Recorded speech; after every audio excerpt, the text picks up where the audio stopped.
You're listening to the Labor Notes Podcast, our weekly show on rank and file news and organizing tactics. I'm Natasha Lena Ullman, a staff writer at Labor Notes. And I'm Danielle Smith, an organizer at Labor Notes. In my life before Labor Notes, I used to work with media workers organizing their newsrooms and often fighting for first contracts. One rank and file member I think about sometimes is someone who went on strike with his coworkers, and despite his personal anxiety about when and how it would end, he remained pretty steadfast and helped to keep his coworkers holding the line. But one detail I love remembering is that when we reached a deal, we couldn't even tell him right away, because after back-to-back days of executing and planning picketing actions, he decided to go see a matinee. I think he wanted to calm his nerves, but him deciding to do that earlier in the day weirdly had sent a signal to others that it's okay. They are staying out one day longer. People kind of felt like, oh, if this particular coworker who so many of us look up to, who is so active in the union and in keeping up the strike, and who is maybe even feeling the same anxiety I'm feeling right now, if he's going to the movies instead of trying to cave to management, surely I can stay out on the line and get a grip too. This is such a Danielle-coded anecdote. I love it. Are we doing another episode about the power of movies? No, many of our episodes are secretly a little bit about that, but this one's actually about putting together a team of leaders and why it matters. Right. We're doing our second episode in our Secrets of a Successful Organizer series, where we talk through the concepts we go over in those workshops. For those who are new here, welcome, and get ready to have your minds blown.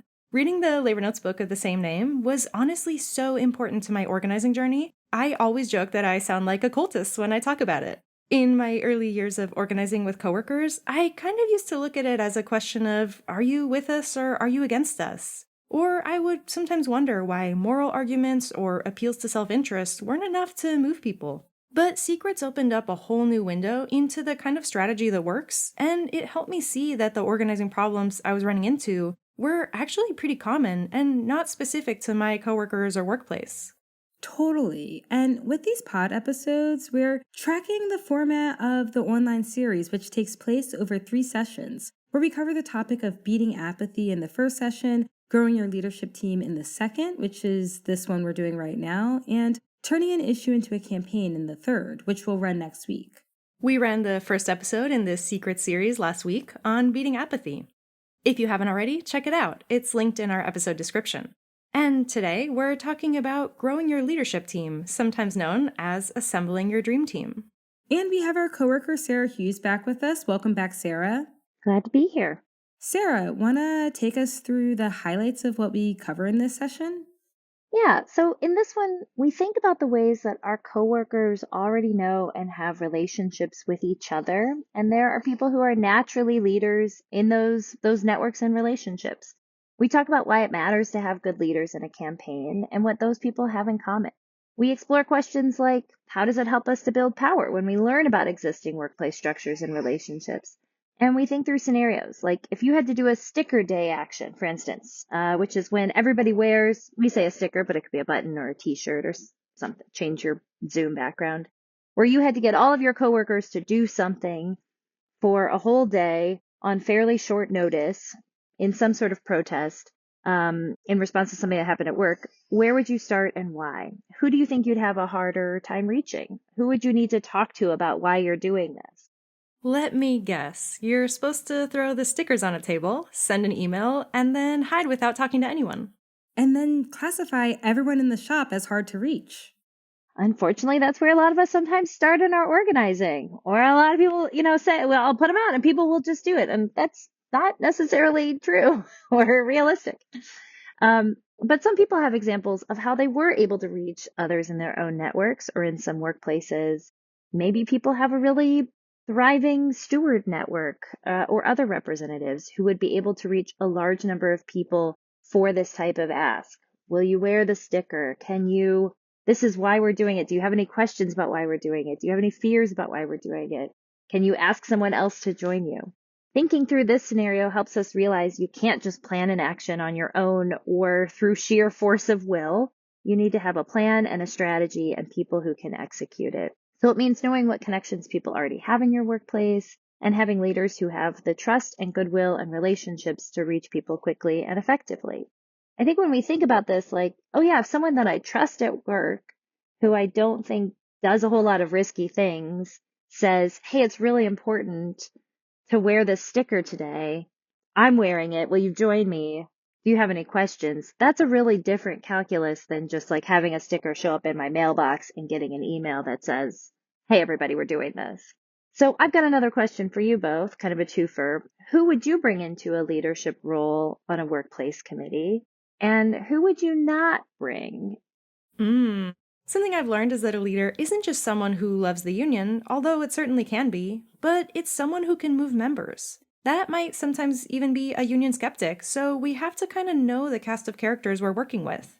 We can think of questions like, who do people go to with their problems? Who's organizing birthdays or social events? Who's highly respected for their work? Questions like these can help us identify the natural leaders in the workplace. I have to confess, I do remember the first time I went to this training, I was forced to grapple with the fact that I would keep like 20 blank Trader Joe's birthday cards in my desk that I could hastily get signed if I found out it was someone's birthday, and was like, damn, they really got me. I have not seen Danielle's stash of Trader Joe's birthday cards at Labor Notes, but given that she did bring in a cake and get the office to sing for her own birthday last year, it tracks. But yeah, I mean, I agree with Natasha. I think my coworkers and I did a lot of recruiting by seeing who engaged in union discussions, asked good questions, and raised issues and arguments that seemed to resonate with our coworkers. But while it's good to recruit from that supporter or activist ring, I think we often were missing some of those organic leaders in the workplace that were maybe closer to the disengaged ring, which could really become a problem when they had followers who would then become disengaged or not participate along with them. Yeah, I think this is huge. Obviously, there's a lot of qualities and ideas that we have about what makes a good leader, kind of just generally or culturally or the ways that we've been trained. But in this Growing Your Leadership Team training, we define a leader as someone who has followers, sort of like for better or worse. Do people follow them? And when we think about leadership that way, it can be a deviation from how we think about leadership, right? We're not thinking about qualities like, trustworthy and a good speaker and courageous. But it's important for us to recognize that people like naturally have people they look to in the workplace. And we need people who have the trust and respect of their coworkers and who have the ability to move them. And as Natasha was saying, not someone who is just a staunch union supporter or the person who is the loudest. I think about the first time I went through this training, and there's a part later on where we sort of talk about some of the like stereotypes of people you run into. And I just like really recognized an early 20s version of myself that was like so gung ho about, we can go to this rally and I'm going to get everyone to come out to this. And then just like having like much more seasoned coworkers around me being like, yeah, no, we're not going to do that. It's like, why would they follow me? I was clearly not the leader, even though I was the most pro-union person in that workplace. I love that activity because I look at it now and I feel like it's almost like a Myers-Briggs where you could like take the letters of the people's names and kind of like piece together what kind of like union activist you are. Yes, I like to say I'm reformed from that now, right? I recognize the error of my ways. One thing though I've definitely struggled with is what happens if there are these organic leaders who are hostile to the union. We talked about not spending a ton of time on hostiles and beating apathy, but what if they're leading people away from the union? This is a great question and one that a lot of workplaces wrestle with. There's a few different ways to think about it, and one of which is, and we say, if you can help it, try not to write anyone off, because sometimes it's the right person just hasn't built the relationship with them or found out what the issues are that they really care about. And if you do that, you might be able to find common ground and bring them in. You might not agree on everything, but you might find alignment about a particular issue at work that you could tackle together. There's always a chance that people will want to get involved when it's something that's directly impacting them. Sometimes people might be really hostile, though, and you might not have a choice at the moment but to inoculate other people in the union against what they might be saying. So you have to kind of judge it as it comes. Yeah, I think that's right. And I think it's helpful to go back to thinking about that bullseye of if there is a hostile person who is really actively organizing against the union, like Sarah was saying, can you find the person who has the right relationship to talk to them and maybe even just like move them into the disengaged ring? But, again, like we talk about, you're probably not going to be able, you don't want to put that person in your core just because a lot of people are listening to them if they are hostile and organizing against the union. Yeah, I mean, for me, it comes down to never underestimate a bad boss's ability to make the case for the union. Like, eventually that boss is going to do something so obnoxious that, might get this coworker on board and say, wait, like, someone has to do something. Maybe it's all of us. Yeah, when they don't get that promotion or their relationship with the boss doesn't go the way they wanted. In addition to identifying the leaders, we also want to identify the ways the boss has us organized: shifts, departments, locations, etc. And also the ways we're organizing ourselves. Who carpools together? Who speaks the same language? Who's hanging out together? For these social groups, we want to consider, how does this group relate to management, and what are their biggest problems? We also practice drawing physical maps of workplaces so we can see who sits, stands, or works where, which teams are near or run into each other, who moves through the workplace freely. And in this increasingly remote world, we also think about ways to map both the ways that the boss organizes us, by those things you were saying, shift, for instance, and how we organize ourselves. Have you guys ever done any mapping? Yeah, actually, one of my favorite mapping experiences was when we were mapping this department where we were just having a terrible time reaching people. And they were like a pretty large segment of the workplace. And there was this one leader we had from that department who was kind of in and out of the leadership team. And I think one time they were out and, we were all freaking out because we kind of thought they were like the leader of that department and that we just like had to find a way to like keep them on the team. But once we actually mapped the department and looked at all of the different teams within the department and who talked to whom and like who were the different people and what were the social dynamics, we realized that that person we initially thought was the leader was actually just kind of in like a clique of cool people. And we were able to identify all these other people that were really respected and that we thought would be great to recruit to our leadership team. And, we worked on that and the department really turned around. Yeah, and it's worth mentioning that sometimes this mapping can be a little more abstract. Like, if you're in a remote workplace, you can still map out, this part of the work has to go through this person and then this person, or this group of workers all share a uniquely horrible manager and seem fired up about it. Or people on the podcast team are always scheming to get AMC A-list memberships as a staff retention bonus. Not that we would know. We're a cooperative, guys. Just bring the proposal up. Got us. So the main takeaway with this workshop is that we need leaders to reach everyone in our workplace, and we should recognize the many ways that our workers are already organized. We even have a handout that says, organized people have power. We want to figure out how it is that everyone in the workplace has some sort of connection with each other through some sort of representative, identifying natural leaders who can be in touch with everyone in the workplace ideally.